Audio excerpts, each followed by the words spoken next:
Afghanistan's Taliban rulers were preparing on Thursday to unveil their new government as the economy teetered on the edge of collapse more than 2 weeks after the Islamist militia captured Kabul and brought a chaotic end to 20 years of war.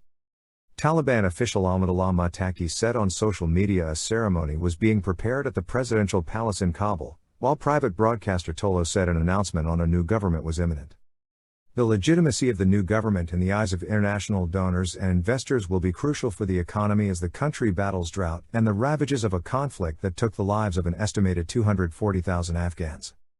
The Taliban has promised to allow safe passage out of the country for any foreigners or Afghans left behind by the massive airlift which ended with the withdrawal of the last U.S. troops on Monday, but with Kabul airport still closed, many were seeking to flee overland to neighboring countries.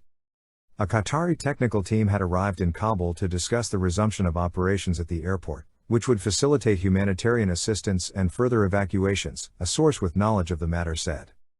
British Foreign Secretary Dominic Raab will visit Doha on Thursday to discuss the situation in Afghanistan with Qatar's Emir Sheikh Tamim bin Hamad Al Thani, Raab's office said. The prospects of getting Kabul airport up and running and safe passage for foreign nationals and Afghans across land borders are top of the agenda, the British Foreign Office said in a statement. The Taliban's supreme leader, Hibatullah Akhundzada, is expected to have ultimate power over a new governing council, with a president below him, a senior Taliban official told Reuters last month. The supreme Taliban leader has 3 deputies, Maulavi Yaqub, son of the movement's late founder Mullah Omar, Sirajuddin Haqqani, leader of the powerful Haqqani network, and Abdul Ghani Baradar, one of the founding members of the group. An unelected leadership council is how the Taliban ran their first government, which brutally enforced a radical form of Sharia law from 1996 until its ouster by US-led forces in 2001.